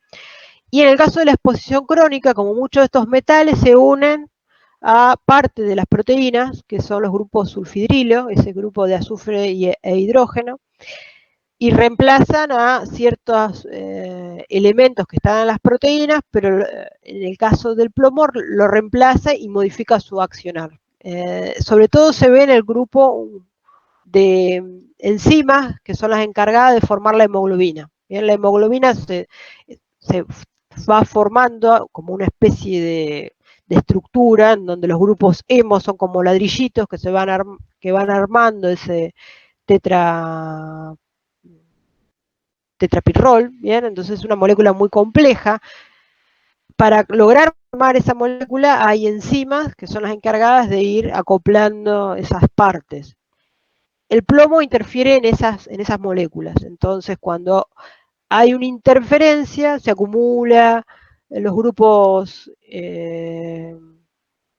formadores de la hemoglobina se van acumulando porque no logran formarse la molécula compleja. Los ladrillitos van quedando sin unirse. Entonces hay una acumulación de esas partes y no se forma la hemoglobina. Entonces tenemos una anemia consecuencia de la síntesis deficiente de hemoglobina, ¿bien? Que son típicos anemias debido a plumbemia, si era elevados niveles de plomo en sangre. Con el oxígeno no, porque la hemoglobina no es transportadora de oxígeno. Claro, entonces vos tenés anemia y la anemia tiene como consecuencia que no estamos distribuyendo suficiente oxígeno a los tejidos. Vos tenés menos hemoglobina, entonces esos eritrocitos están cargados con menos hemoglobina. Como que tenés una asfixia, ¿no? Sufrís como sí, en realidad es un déficit de oxígeno a nivel de los tejidos. O sea, claro, la sangre pasa por los pulmones, los eritrocitos exponen su hemoglobina escasa, llevan poco oxígeno y cuando van a los del resto de los tejidos llevan poco oxígeno. Entonces tenés una baja oxigenación de los tejidos por deficiencia de las mismas de la hemoglobina insuficiente. ¿Bien? Es una anemia, exactamente, que se va a ver reflejada o sea, lo que hace el sistema empieza a regular, o sea, bueno, necesito oxígeno, genero más sangre, o sea, genero más eritrocitos, o sea, el sistema, el metabolismo, en el caso de los humanos, que es más complejo, lo mismo se va a repetir en otros organismos que puedan estar perjudicados de la misma forma. En el caso de los organismos más complejos, los vertebrados, empieza a haber otros mecanismos y los mensajes que son, y bueno, llega poco oxígeno, fabriquemos más eritrocitos, ¿bien? Entonces, tiene alternativas fisiológicas para tratar de regular. Cuando esa regulación ya no alcanza, es cuando vemos síntomas, cansancio, daños, ya daños musculares, ¿bien? Ya son consecuencias donde los sistemas de compensación no logran compensar el daño producido por, en este caso, por la falta de hemoglobina. Hay muchas anemias, ¿no? Hay anemias porque se fabrican pocos eritrocitos, hay anemias porque se fabrica poca hemoglobina, que es en este caso, hay anemias porque la hemoglobina tiene algunos cambios de su calidad, ¿bien? Lo mismo que los eritrocitos, o son muy chiquitos, son muy grandes, son todos tipos de anemias. En este caso es por falta de hemoglobina, y se ve porque se acumula los grupos hemo se acumulan, esos ladrillos que conforman, y, y el problema es que una de las enzimas está inhibida. ¿Por qué? Porque la enzima es la que encargada de ir armando esta molécula. Cuando llega al plomo, se confunde, toma el plomo como una parte integrante de su conformación de molécula proteica, cambia su función al tomar al plomo y ya no es capaz de formar hemoglobina, es decir, de ayudar a la formación de hemoglobina. ¿Bien? Profe, puede ser que también en los niños el plomo es terrible, se ingresa porque pasa lo mismo, es el fosfato que se relaciona con el calcio para formar el crecimiento de los huesos, ¿no? Reconoce al plomo y no se forma el fosfato de calcio, ¿no? ¿Puede ser? Sí, el plomo se acumula mucho en los huesos, o sea, que por más que vos pares si vos tenés un medio contaminado y decís, bueno, Saturnismo, no le dicen a eso, ¿no? Saturnismo. Sí, saturnismo. La intoxicación por plomo es saturnismo, exactamente. Y una de las características es que el plomo se acumula en huesos, por lo que vos decís. Bien, hay un intercambio entre el calcio y el plomo, parecido si querés, y se empieza a acumular en los huesos. Huesos y cabello también se acumula. Otro daño que produce es que esa enzima inactivada por la presencia de plomo es neurotóxica. Entonces tiene una consecuencia a nivel del sistema nervioso central. Entonces tenemos daño, lo que se llama daño cognitivo, déficit en el aprendizaje, problemas de conducta. Bien, cuando la exposición es a largo plazo, en etapas de formación del sistema nervioso central, o sea, los chicos, los nenes, cuando la contaminación ocurre con esas características, tenemos daño cognitivo, es decir, problemas de conducta, problemas en el aprendizaje. Es difícil reconocer eso, digo, cuando no son varios chicos que les pasan, ¿no? Porque, o sea, las enfermedades son muy parecidas, muchas cosas son parecidas, y digo, no, capaz que viene un chico con problema cognitivo, que tiene todo eso, y uno, ¿cómo se da cuenta que es plomo? Justo si no hay varios chicos que les sucedió exactamente lo mismo. Es bastante difícil a veces detectar en forma temprana, digo, este tipo de enfermedades. Sí, ¿no? Es cierto que mucho se ha detectado los pediatras, en el caso de, bueno, lo más conocido, Villa Inflamable, y el caso de Río Negro. Esa tuvimos en legislación hablando de Villa Inflamable. Y bueno, exactamente, y hay un caso que lo nombré no sé, los que estuvieron en la clase de riesgo, que los había invitado, no era obligatorio, pero los que estuvieron, hay un caso en Río Negro, en San Antonio Oeste. También los pediatras se dieron cuenta que había problemas en los chicos y descubrieron que eran problemas por plomo. Se combina dos cosas, ver síntomas y ver una fuente. En el caso de Villa Inflamable, obviamente, había problemas en el polo petroquímico, se sabía de esta problemática y se vinculó información de sanitaria con información ambiental. Lo mismo pasó en Río Negro. En Río Negro, la información sanitaria de los médicos se combinó con investigaciones que se venían haciendo porque había una mina abandonada. Entonces, esa combinación de factores hace que, digamos, que quienes tienen la posibilidad digan, no, acá hay que hacer una investigación sobre niveles de plomo. La medición de plomo no es tan complicada para un laboratorio con cierta tecnología, o sea que si se sospecha, es una es una medida que no es tan complicada de realizar. Bien, pero en general, en los dos casos que conozco, se combinaron ambas extremos de información.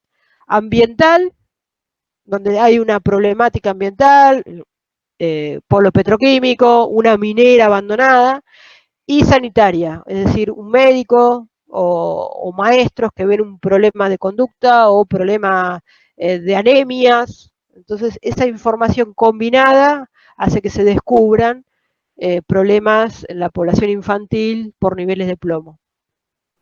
Irreversible, ¿no? Es reversible. Sí, es reversible. Va. Todo tiene que ver con el grado, claro, con el grado de avance es reversible, sí. Claro, más que nada cuando les afecta a los chicos en el nivel cognitivo, me interesa saber. Sí, insisto, todo tiene que, bueno, varias cosas. Es reversible de acuerdo al grado, ¿no? Bien, al grado de impacto que haya tenido esta problemática. ¿Por qué? Porque como característica el plomo tiene que, si vos tenés un buen consumo, por ejemplo, de calcio, mitiga los efectos negativos. Bien, o sea que el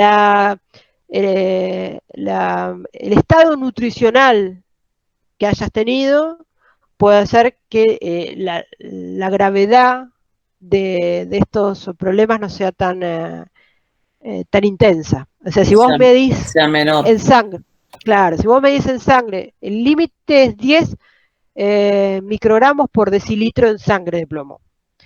Vos me agarrás a un chico y tiene 50, y vos me dices, bueno, hace 3 años que este chico está expuesto a esta concentración de plomo. Tenés un problema, empezás un tratamiento. Ahora, el efecto que haya tenido, seguramente, si estaba bien nutrido, haya sido menor que si es un chico con problemas de nutrición.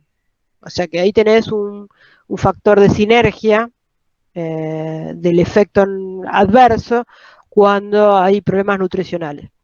Pero es reversible. Insisto, hay que ver el grado. Si vos tenés un chico que tiene problemas nutricionales, que tiene 15, 16 años y hace 15, desde que nació, que está expuesto, tenés una problemática más compleja. Bien, cuanto más avanzado, obviamente, en edad, ustedes saben que, no recuerdo exactamente todas las etapas, pero la formación del sistema nervioso tiene un periodo crítico, que es la niñez, en donde es muy difícil revertir un proceso que ha afectado toda esa etapa de crecimiento. Pero lo que se ha observado en chicos donde se detecta relativamente rápido esta problemática es que es reversible. Sobre todo lo que les comentaba, hay traslado trasplacentario, es decir, una madre expuesta a plomo traslada a su hijo el plomo. Ahora, si eso se descubre en los primeros años de vida, es reversible. Siempre y cuando, obviamente, no estemos sumándole otras problemáticas como el déficit nutricional. Bien. Eso siempre, este es un ejemplo, pero tendríamos otros ejemplos en que el déficit nutricional empeora una situación de exposición a un contaminante.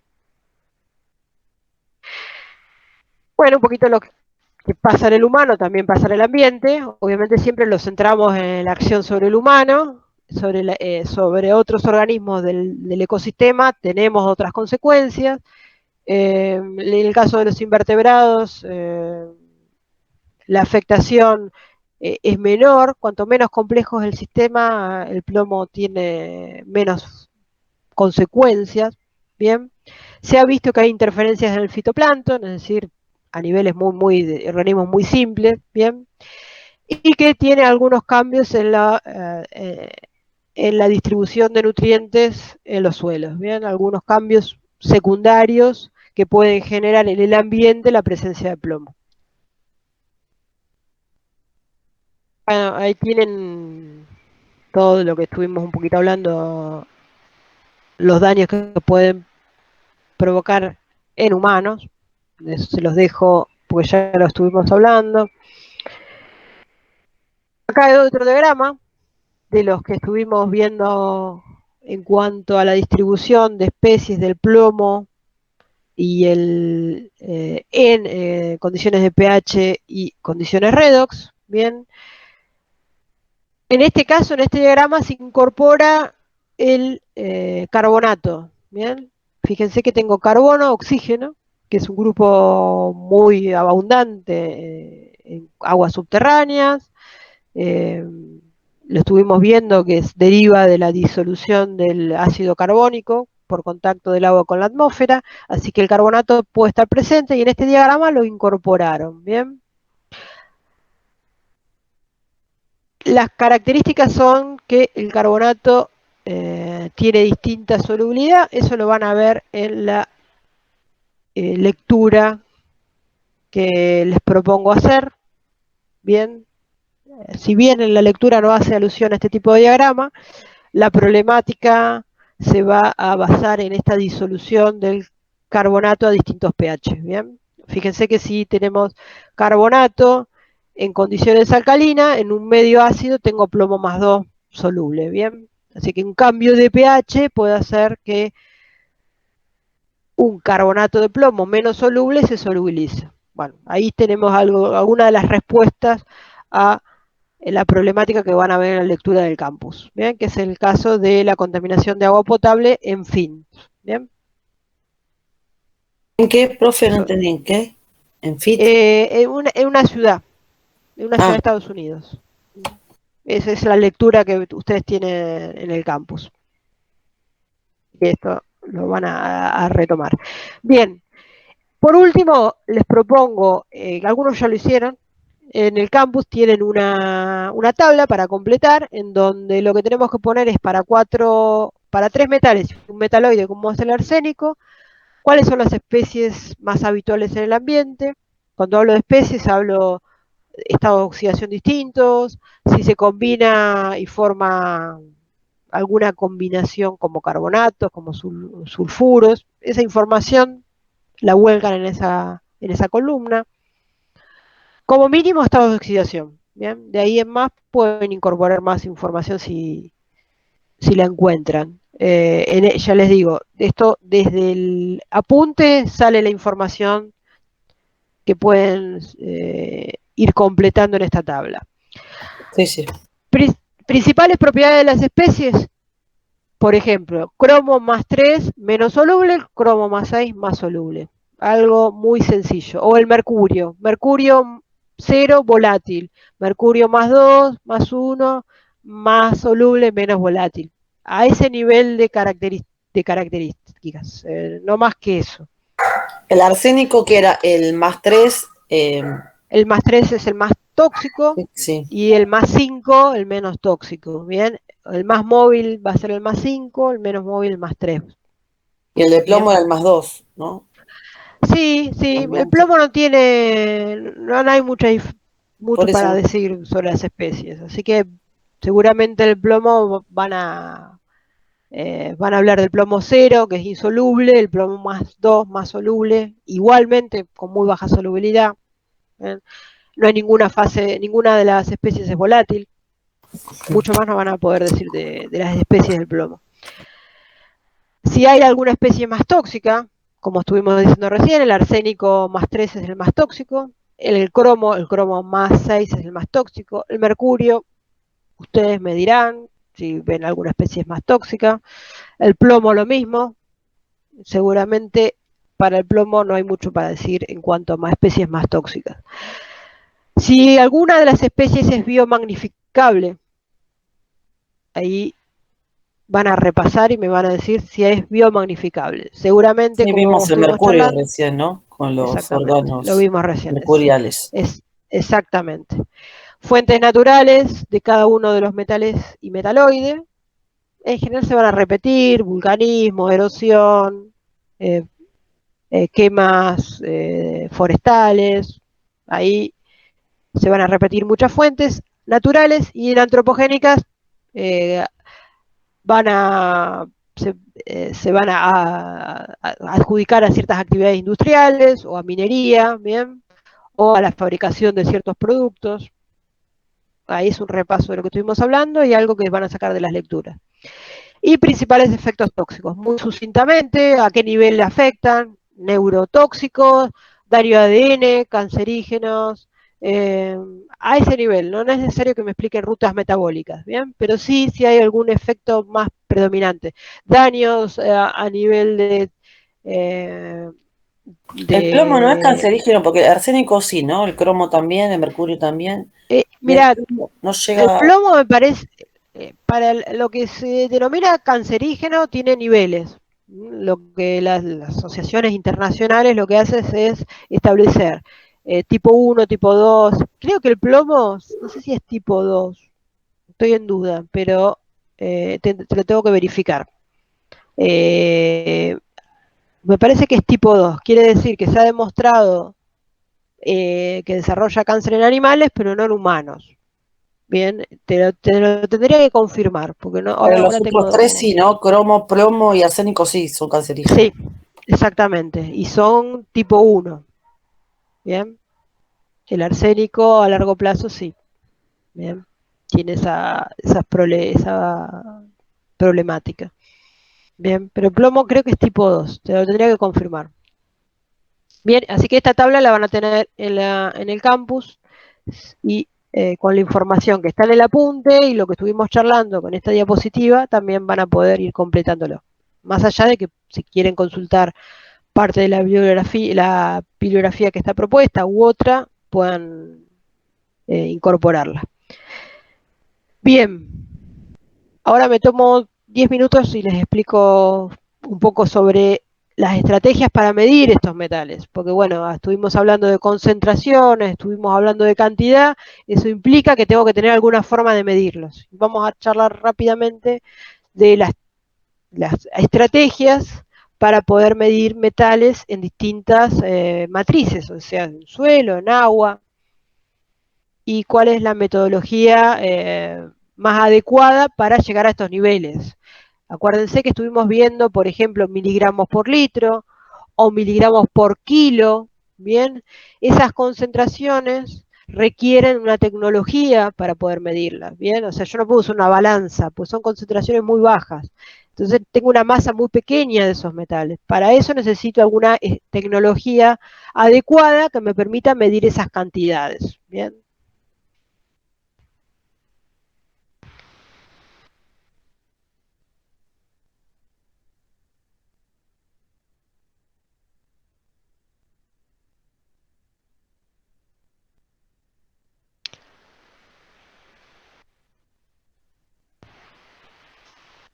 Bien, ¿qué estrategias vamos a utilizar para medir los analitos inorgánicos? En este caso, metales pesados. Analitos son los objetivos de análisis. Bien, ¿cuál es mi objetivo de análisis? Para medir metales pesados, vamos a tener dos técnicas, una que se llama análisis total y otra que es pseudo total. La matriz más compleja van a ser las sólidas, o sea, cuando tengo un suelo, cuando tengo un sedimento, cuando tengo plantas, cuando tengo un material biológico, ¿bien? Esas son las matrices más complejas. Las matrices más simples son las disueltas. Si yo tengo una muestra de agua filtrada, es una matriz simple que me permite directamente, ya que está en solución, directamente modificar un poco el pH para garantizar que todo el metal esté en solución y me voy al análisis instrumental, me voy a un equipo. Ahora, si la matriz es más compleja y el metal está encerrado en una matriz, por ejemplo en el suelo o en el sedimento, en una planta, el metal no está suelto, está asociado a materia orgánica, asociado a minerales, ¿bien? Asociado a tejidos. Entonces lo que tengo que hacer es liberar ese mineral y llevarlo a una forma, a un sistema homogéneo, lo más simple posible. ¿Qué es ese sistema homogéneo simple? Una solución. Yo tengo que llegar de trasladar todo ese metal que me interesa medir y que está en una matriz como puede ser un suelo, llevarlo a una solución, ¿bien? A un recipiente, a un líquido y el metal esté disuelto en un sistema homogéneo, es una solución. ¿Cómo logro eso? Bueno, lo que tengo que hacer es liberar el metal de esa matriz. Una de las formas es a través de disolución con ácidos fuertes. Los ácidos fuertes tienen las características de que, ¿qué van haciendo? Van liberando de esa matriz al metal. Consumen parte de la materia orgánica, rompen los enlaces dentro del mineral y generan un metal en solución en un medio ácido. Bien, los ácidos fuertes que son fluorhídrico, peróxido de hidrógeno, que digiere toda la materia orgánica, y eso me garantiza una disolución de todo el metal. Otra de las formas, si no quiero usar ácidos fuertes, es a través de la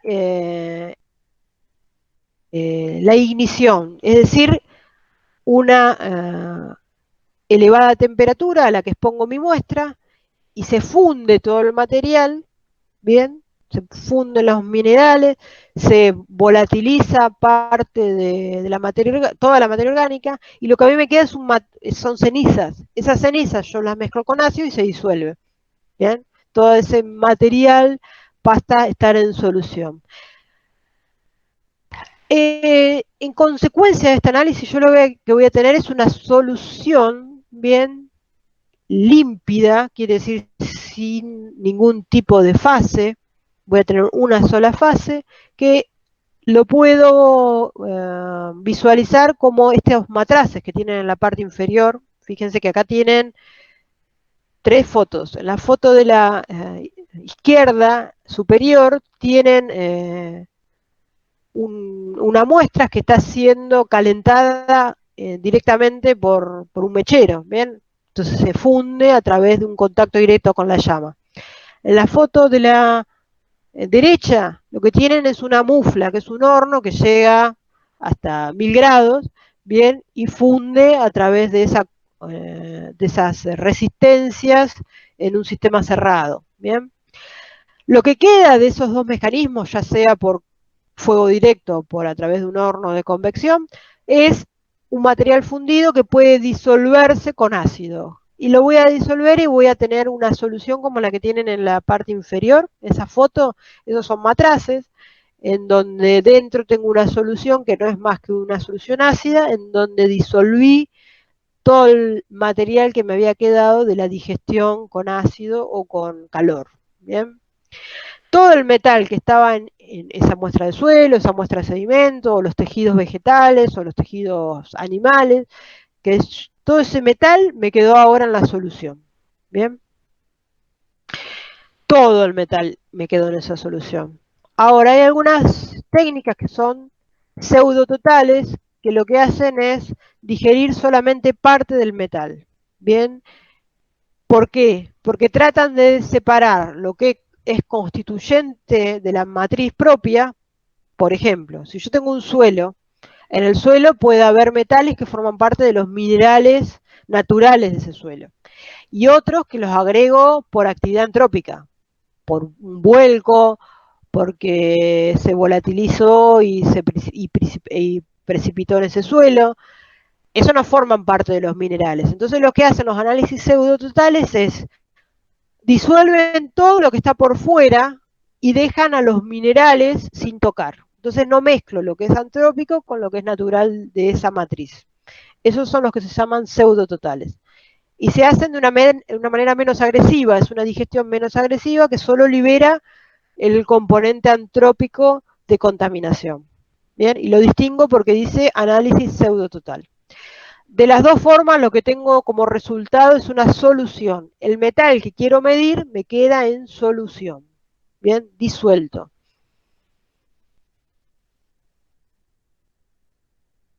Una vez que tengo esa solución, yo tengo que hacer el análisis instrumental. Voy a un equipo que me permite medir indirectamente la cantidad de metal que hay en esa solución. Bien, lo que va a hacer este equipo es decirme cuántos miligramos o cuántos microgramos de el metal que quiero medir hay por mililitro o por litro de solución.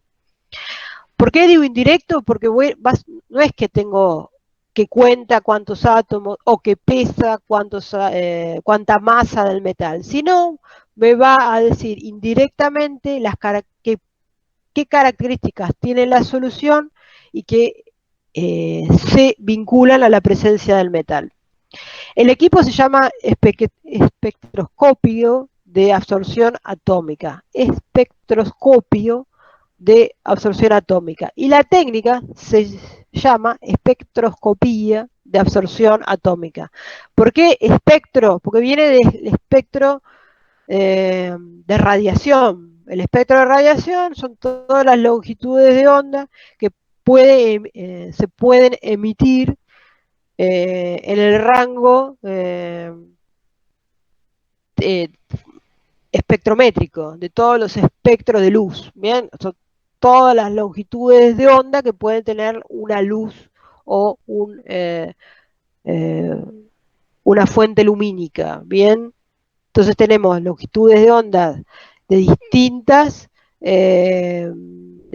rangos, distintos tamaños y de distintas frecuencias. No son más que tipos de luces emitidas por cuerpos que tienen las características de emitir a distintos rangos espectrométricos.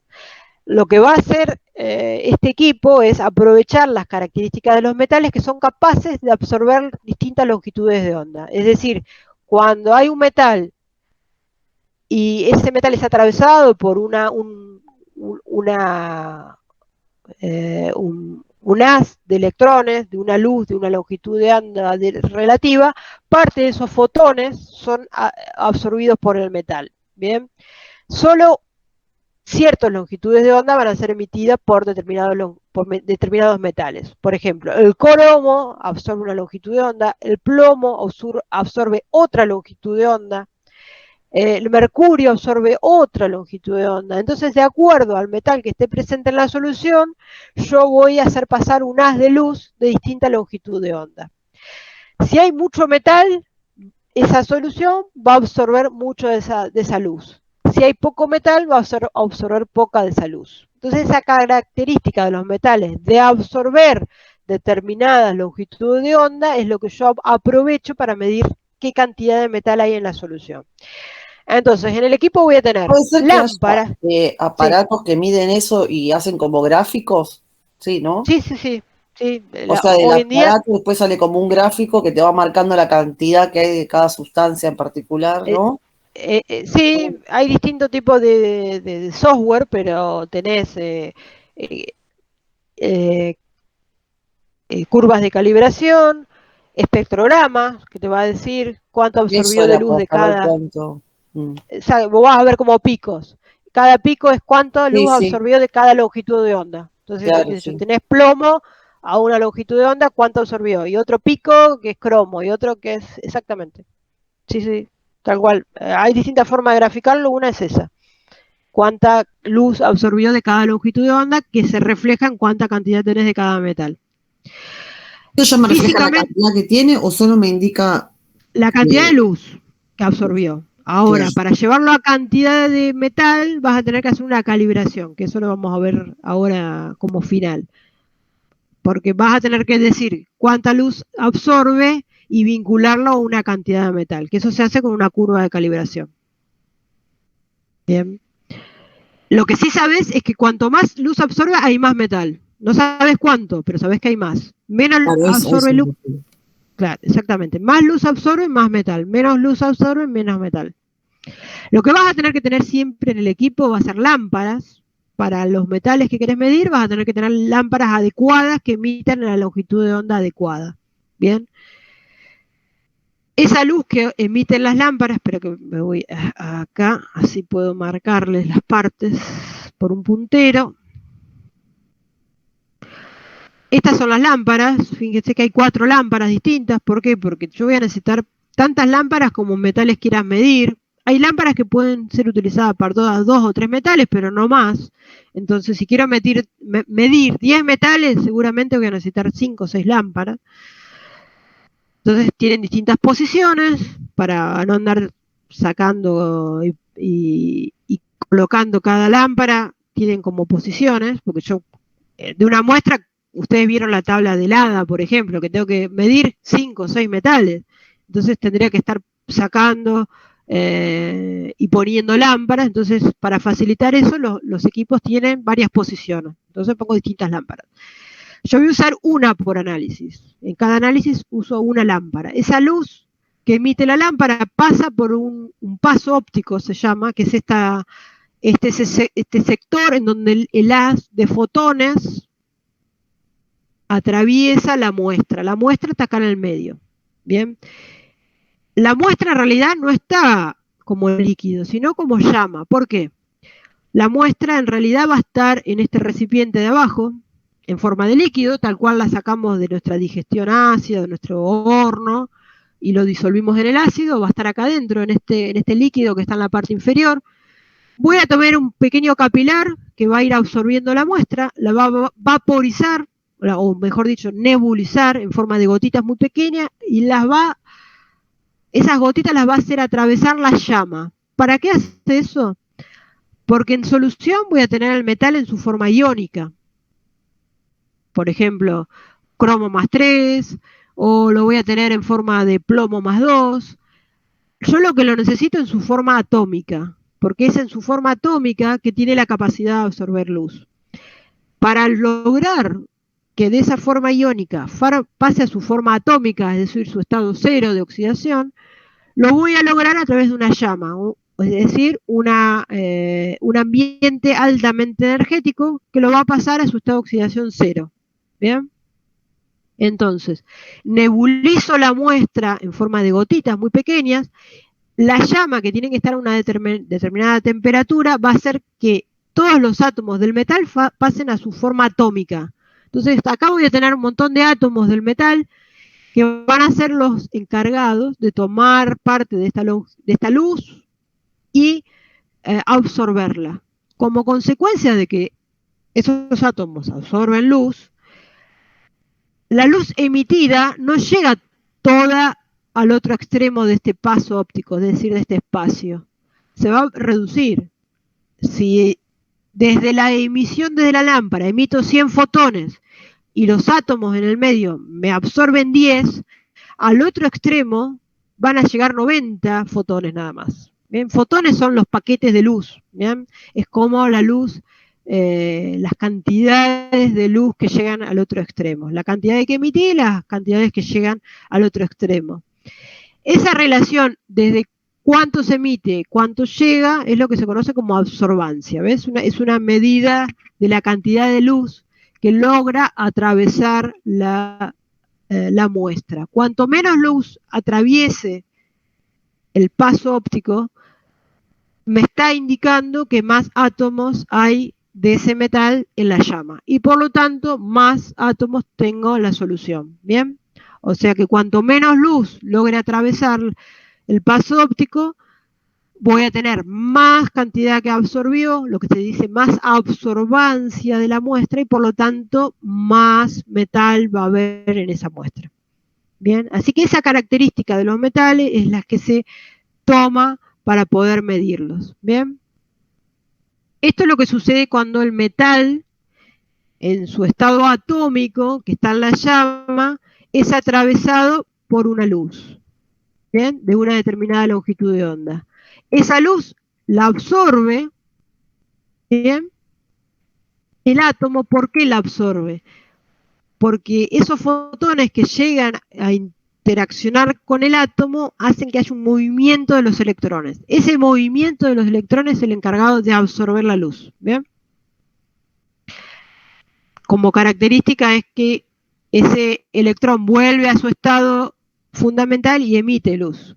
Bien, así que lo devuelve espontáneamente, devuelve esa luz también en forma de radiación. Bien, así que ese es el proceso que internamente ocurre en el átomo, que es causal de la absorción de determinada longitud de onda. Bien, acá están las partes otra vez un poco más esquemáticas. La muestra, en la parte inferior, en un recipiente, se nebuliza a través de una llama, que es lo que tenemos acá en amarillo. Los átomos en su estado fundamental son los encargados de absorber la luz incidente. Parte de la luz incidente que no es absorbida atraviesa toda la muestra y es la que se mide del otro extremo. Cuanto más luz es absorbida, menos va a ser transmitida al otro extremo. Bien, y por lo tanto me está indicando la presencia de mayor cantidad de átomos dentro de la muestra y por lo tanto más concentración de metales. Bien, este es un detalle de la lámpara, no es más que dos electrodos. Es como el arcoíris, ¿no? Es un espectro natural, pero es eso, ¿no? Sí, obviamente es longitud. Con los colores, las longitudes de ondas diferentes. Es lo mismo, exactamente. Nosotros vemos en un rango, lo que llamamos luz visible, es un rango de longitudes de onda dentro de los, no sé, 300 o 400 nanómetros o 500 nanómetros. Fuera de ese rango no es visible para nuestros ojos, pero sigue habiendo radiación. Bien, tenemos infrarrojo, tenemos ultravioleta, todos esos rangos que nosotros tenemos de radiación que no llegamos a ver, pero que existen. Bien, nosotros, los colores están dentro del rango de lo que llamamos luz visible. Por fuera de ese rango hay otras longitudes de onda que no las logramos ver. O sea, el microondas es una radiación, les digo, el infrarrojo, el control remoto del infrarrojo también es una radiación que, de acuerdo al rango, no la logramos ver con nuestros ojos, pero también es una longitud de onda. Lo mismo pasa con estas lámparas. Si nosotros miramos, obviamente no la podemos mirar porque están en un rango que son peligrosas, no lo vemos, pero dañan. Esa radiación se genera por una determinada estructura del ánodo y cátodo que están dentro de esas lámparas y que emiten esa luz que va a ser la que atraviesa el paso óptico y la encargada de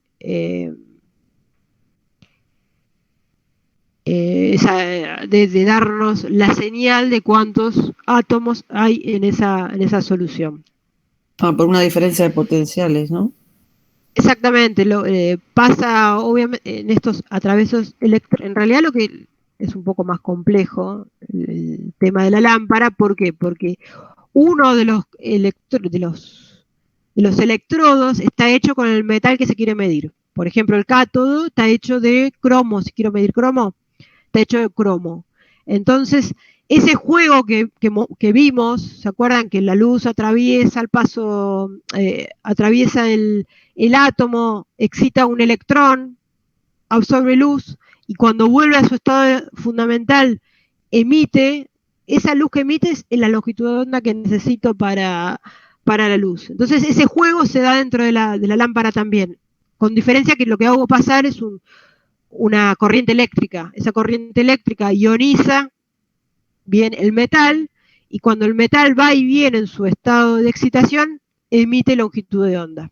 Bien, es ese juego entre estado excitado y atómico basal, el que se usa también para formar las lámparas, para que emitan la longitud de onda exacta que necesita el átomo para ser medido.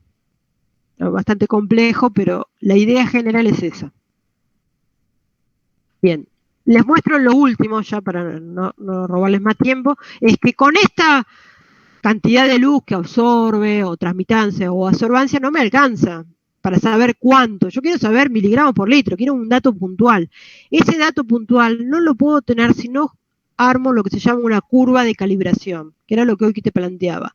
Yo tengo que ir al laboratorio, preparar soluciones con concentraciones conocidas de cada metal. Si yo quiero medir hierro, tengo que ir al laboratorio, comprar hierro puro, ir a una balanza, pesar la cantidad exacta, diluirlo en un volumen conocido y preparar soluciones de concentraciones conocidas. De 5 miligramos por litro, de 10 miligramos por litro, de 15 miligramos por litro, todas las necesarias.